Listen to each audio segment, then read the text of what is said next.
Depois de muito tempo, o patrão voltou. Em nome do Pai, e do Filho e do Espírito Santo. Amém. Queridos irmãos, nós acabamos de ouvir o último evangelho do último domingo do tempo comum. O 33º marca o último domingo do tempo comum propriamente dito, porque ainda que domingo que vem esteja dentro do tempo comum, o próximo domingo é a solenidade de Cristo, Rei do Universo. Então, enquanto domingo do tempo comum, este é o último, e nós ouvimos o último evangelho do último domingo do tempo comum. E este último evangelho nos fala sobre uma realidade da qual aquele que tem fé não pode duvidar. Nos fala sobre o fim, nos fala sobre a volta do Senhor. Mas olhemos para o contexto deste evangelho para entendermos esta passagem bíblica, para entendermos o que a liturgia e o que nosso Senhor deseja nos falar. Nós acabamos de ouvir uma passagem do capítulo 25 de São Mateus. Capítulo 25, ele faz parte de um contexto importante, porque o capítulo 24 e o capítulo 25 constituem os discursos escatológicos de Jesus. Eu sei que essa palavra parece difícil, mas é bem fácil de compreender. Escatologia significa o pensar sobre o fim dos tempos. Discurso escatológico é o discurso sobre as coisas últimas, sobre o fim dos tempos. E Jesus está fazendo os seus discursos para preparar os seus ouvintes e para preparar a nós para o fim dos tempos. Capítulo 24, 25 de São Mateus, discurso sobre o fim. O lugar do discurso é o templo de Jerusalém, ele está dentro do templo de Jerusalém, e o tempo deste discurso é a Semana Santa, a última semana de Jesus. Entendamos o contexto deste evangelho. Capítulo 21 de São Mateus, Jesus entra triunfalmente em Jerusalém. Esta entrada triunfal de Jesus em Jerusalém, que nós chamamos de Domingo de Ramos, esta entrada para a sua última semana incomoda fariseus, mestres da lei e anciãos do povo. Como pode aquele profeta, aquele que se diz o Filho de Deus, entrar e receber tamanha popularidade e entrar de modo triunfal?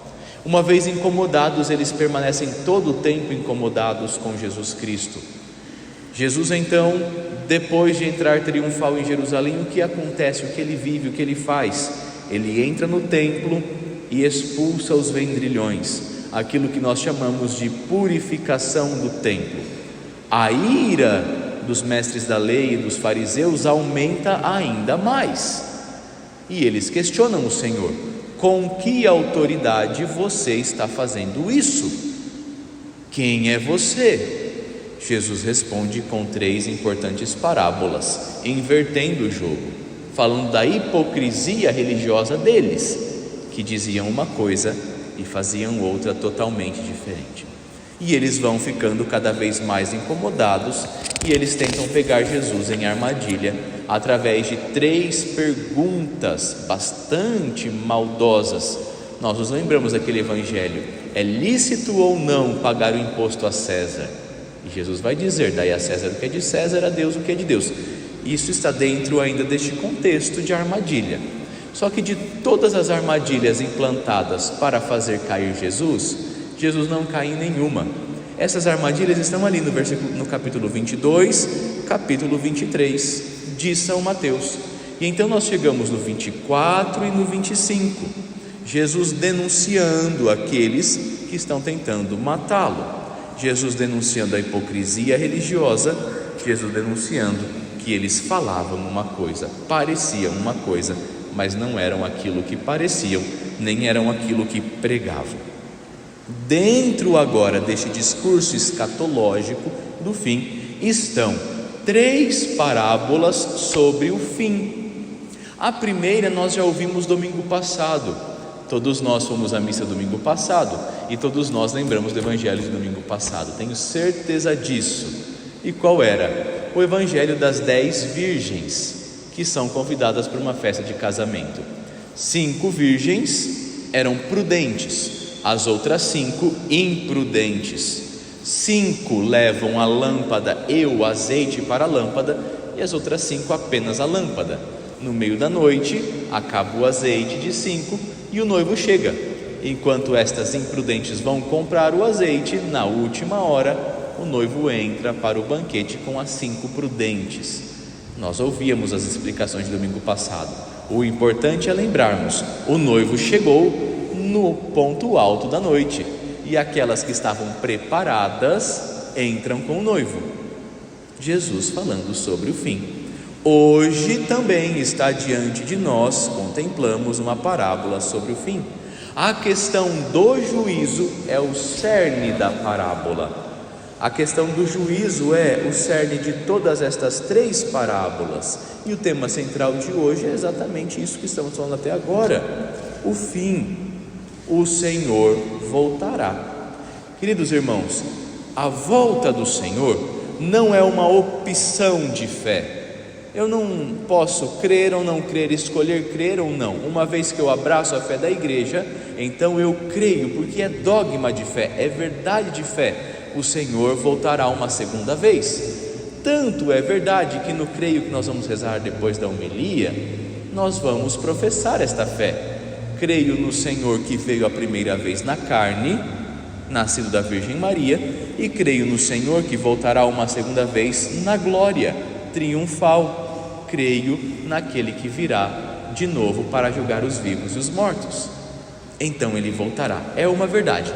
Quando ele voltará, nenhum de nós sabe, e desconfiem de toda profecia que vá dizer a data, o tempo de quando ele voltará. Nós mais velhos já ouvimos tantas e tantas vezes: o mundo vai acabar em tal data, e não acabou. Desconfiemos, vai acabar no ano 2000, no ano 2012, e assim vão por muito e muito tempo dizer que o mundo vai acabar. Mas segundo a leitura, quanto ao tempo e a hora, nós não sabemos. Sabemos que o dia virá, o dia do Senhor virá como um ladrão de noite. Um dia do Senhor que vem como um ladrão de noite assusta quem? Os desprevidos, os que estão desprevenidos. Os que estão preparados não se assustam, porque estão prontos a responder ao dia do Senhor que virá. Olhemos então, já que entendemos o contexto desta parábola, olhemos para a parábola em si, porque é a parábola dos talentos, e nós corremos o risco de interpretá-la mal. Um patrão, dono de uma propriedade, chama os seus empregados e entrega aos seus empregados um dinheiro, um talento. Antes de mais nada, ao dizer talento nesta passagem do Evangelho, de fato, este talento está se referindo a dinheiro. Tanto é que existe aqui a citação. O patrão pergunta: por que não colocou o dinheiro no banco para receber com juros? Um talento é uma medida monetária. Daquela época, um talento naquela época equivalia a 6.000 denários. Um denário era a medida de trabalho, o salário de trabalho de um dia. Um denário, um dia. 6.000 denários equivalem mais ou menos a 20 anos de trabalho, a vida útil de um trabalhador naquela época. Então o primeiro recebeu 5 vezes isto, o segundo 2 vezes isto, e o último recebeu isto, 6.000 dias de trabalho, um talento. Era muita coisa. Lembrando que naquela época não existia Pix, não existia transferência bancária, não existia celular, conta digital. Como é que eles recebiam 6.000 denários? Na mão. Era ouro, era pesado. Tudo isso para dizer o quê? Todos eles receberam grande quantidade. E aqui está uma das belezas deste Evangelho. O patrão é a figura de Deus. Jesus está a nos falar de Deus, Deus que é Senhor de todas as coisas, e mais, Deus que entrega os seus bens, os seus dons a si mesmo a nós. Só que existe um detalhe que nós deixamos escapar, que muitas vezes não percebemos. Ele chama 3 empregados e todos os 3 recebem o talento. Qual empregado ficou sem receber talento? Nenhum. Nenhum de nós fica sem receber os talentos do Senhor. Nenhum de nós passa despercebido pelos olhares do Senhor. Nenhum de nós é esquecido pelo Senhor. Nenhum de nós. Às vezes nós caímos num vitimismo barato de achar que Deus não me ama, Deus se esqueceu de mim, ou naquela coisa, não é ninguém me ama, ninguém me quer. Vitimismo barato. Se você vive isso, corte na raiz, porque Deus entrega talentos a todos.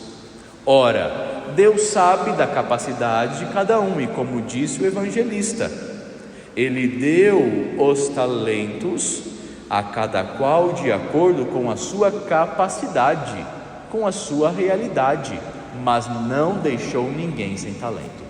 Padre, eu entendi, o talento do evangelho é dinheiro, mas o talento para nós é dinheiro? Não. Também não é talento musical, talento artístico, talento do que quer que seja, tampouco é talento financeiro. Deus não dá dinheiro a ninguém. Deus nos dá o dom da fé, da esperança e da caridade ao nos dar o dom da vida e o dom do batismo, mas dinheiro não cai do céu para ninguém. Então o que é este talento? Este talento que Ele dá a nós, porque não é somente para este povo, a parábola é para a gente. Este talento que Ele dá a nós é a sua vida, é o Evangelho, é a verdade revelada, é a fé, é a pessoa de seu Filho Jesus Cristo. E isto, minha gente, é maior do que qualquer moeda de ouro ou de prata, é maior do que qualquer talento humano, é o que há de mais extraordinário no mundo. O talento que Deus nos dá é a extraordinariedade, é a beleza de seu Filho Jesus Cristo, é a revelação, é a palavra de Deus, é o Evangelho. O que nos está sendo confiado, o que nos foi confiado em nosso batismo, o que está em nossas mãos é um tesouro, o tesouro da fé, o tesouro da verdade, Cristo Jesus. E quando Jesus voltar, nós seremos responsáveis por este tesouro que nós recebemos, acolhemos e que permanece conosco, o tesouro da fé. Por isso nós precisamos nos perguntar já a partir de agora: como eu tenho cuidado desta verdade que eu recebi, deste evangelho que eu recebi, desta graça que eu recebi? Como eu tenho cuidado deste tesouro que é Jesus Cristo, que é a fé no Senhor? Queridos irmãos, no dia do juízo, sim, nós seremos questionados sobre aquilo que nós fizemos com a fé que nós recebemos, porque se a fé é a ponte que me leva para Deus, é aquilo que me faz ser salvo, é aquilo que me dá dignidade e me faz ser gente de verdade, me faz tomar consciência da minha vocação, que me faz ser filho de Deus. Se a fé é isto, o que é que eu tenho feito com a minha fé? Depois de muito tempo, então, o Senhor volta. E é bela esta passagem. Depois de muito tempo, enfatizando, nós não sabemos quando o Senhor voltará, mas Ele voltará. E Mateus faz questão de colocar esta passagem, estas palavras, depois de muito tempo, porque já na época em que Mateus escreve o Evangelho, mais ou menos 70 depois de Cristo, nesta época já se discutia sobre a volta do Senhor. Eles estavam sendo perseguidos, e ora, o anseio é que o Senhor volte para acabar com a perseguição. Então eles questionam: quando é que o Senhor voltará? Quando o Senhor que prometeu que voltará, voltará de fato? Por isso São Paulo vai escrever, São Mateus vai trazer este evangelho para a sua comunidade e para nós. Depois de muito tempo, o patrão volta e vai acertar contas. Vai acertar contas o Senhor também conosco. E quando Ele volta, os 2 primeiros, que saíram inflamados de amor, que saíram entusiasmados por fazer trabalhar, multiplicar os talentos, entregam o dobro. O que recebeu 5 entrega 5, o que recebeu 2 entrega 2, e o patrão não fica bravo com o que entregou 2 por não ter entregue 5. O patrão só desejava que aqueles homens produzissem frutos com o grande tesouro que receberam. Só que daí chega o terceiro, e olhemos para o terceiro. O terceiro não sai entusiasmado como o primeiro e o segundo. O Evangelho disse: primeiro e o segundo saíram logo. No original grego, saíram apressadamente. O terceiro simplesmente saiu. E ao sair, ele sai com muito medo. Aqui tomemos cuidado. O medo é a armadilha do diabo para não nos deixar agir conforme a vontade de Deus. Deus me oferece um tesouro e o diabo me oferece o medo.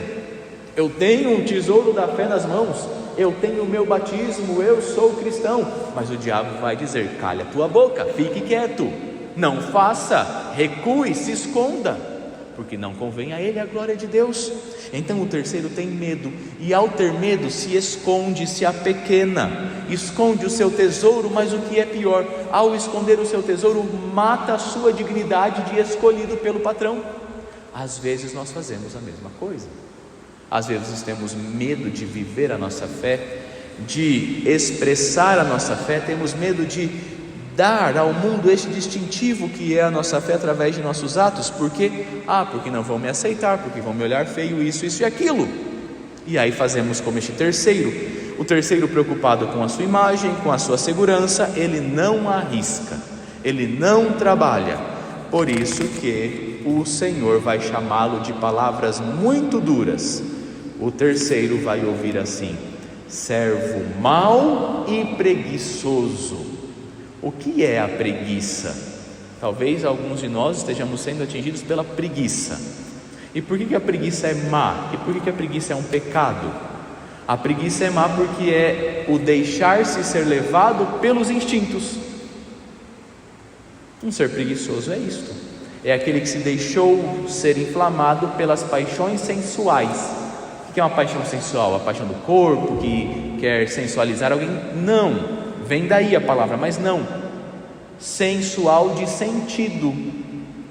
Se eu tenho que ir trabalhar debaixo do sol, neste calor bendito que nós estamos vivendo, e a outra alternativa é ficar em casa, no ar-condicionado, assistindo Netflix, qual que o meu sentido vai querer? Não é ir para debaixo do sol. O meu instinto vai querer ficar horizontalizado, no fresquinho, sem esforço. A preguiça é isso. Quando eu tenho um dever, prefiro o prazer. E aí fujo daquilo que me oferece dignidade e prefiro aquilo que me esconde. Prefiro aniquilar a dignidade que o Senhor me ofereceu. Então, o que é que o Senhor, para nós já concluirmos, o que é que o Senhor quer nos fazer entender? O Pai nos confiou o dom do seu Filho, e ao nos confiar o dom do seu Filho, este confiar custou um grande preço.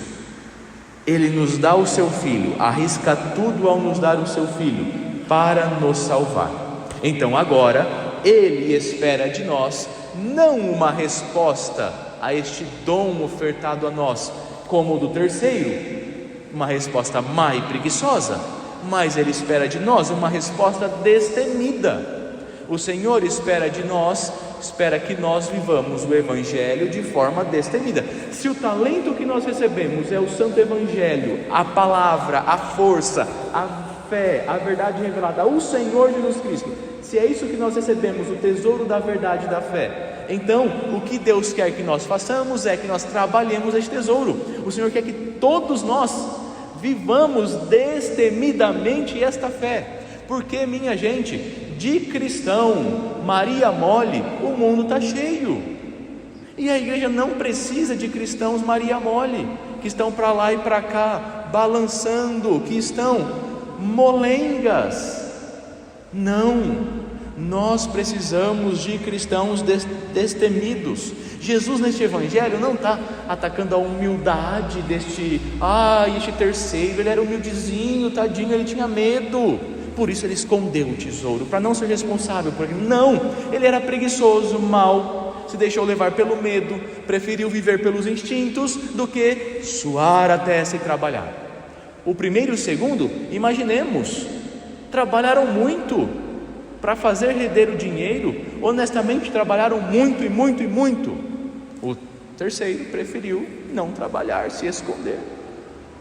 Nós queremos ser cristãos escondidos ou queremos ser cristãos que vivem destemidamente o Santo Evangelho? É uma opção nossa, só que os dois primeiros entram na alegria, no gozo do seu Senhor. O terceiro, nas trevas, onde haverá choro e ranger de dentes. É uma decisão nossa. Parece cômodo ser um cristão escondido hoje em dia. Parece ser muito cômodo. Eu não vou entrar em controvérsias, eu não vou discutir, eu não vou viver a minha fé, porque imagine. Mas tudo bem, virá o dia que eu vou impor a mim mesmo a minha recompensa. Não é que o Senhor é mau. O terceiro achava que o Senhor era mau. Não, é o terceiro que se impõe a si mesmo uma recompensa, porque o Senhor é bom, deu a todos talentos, deu a todos as graças, mas foi ele que se amedrontou, se escondeu e se acovardou. Um barco, tem um filósofo, um pensador que diz essa frase, não sei quem é, mas fala, não é? Um barco no cais, no porto, está bastante seguro, mas ele não foi feito para ficar no cais. E aí eu ouso dizer a mesma coisa com algumas palavras diferentes. Um cristão silencioso é um cristão seguro, em segurança, porém não é para isso que o cristão foi feito. A cruz não foi o escondimento e a timidez do Senhor. Jesus não foi covarde, nunca foi covarde. Ora, toda a contextualização que o padre fez no início do Evangelho nos faz tomar consciência disso. Depois, os primeiros cristãos morreram nos dentes dos leões. Nunca foram covardes. Coliseu, as feras, depois foram apedrejados, decapitados. Quantos não foram os mártires e quantos não foram os homens que sofreram, mas não esconderam esta lâmpada debaixo da cama, mas a colocaram para iluminar todo mundo? A nossa segurança, minha gente querida de cristãos, não está no escondimento. A nossa segurança está na vivência do Evangelho, mesmo que nos custe suor, lágrimas e sangue. Para ir para o inferno é muito fácil, basta fazer nada, como o terceiro homem. Para ir para o céu exige esforço, mas este é o nosso caminho, esta é a nossa vocação. Por fim, a última frase do Evangelho às vezes nos dá medo. A todo aquele que tem será dado mais e terá em abundância. Aquele que não tem, até o que tem lhe será tirado. Meu Deus, Padre, tadinho dos pobres que não tem, será tirado? Como pode? E os ricos que têm será dado mais? Minha gente, o Senhor não está falando do Evangelho, não está falando do dinheiro nesta passagem do Evangelho, nesta frase. Está falando da graça. Aquele que não trabalha a graça não é digno de estar com essa graça, de receber esta graça.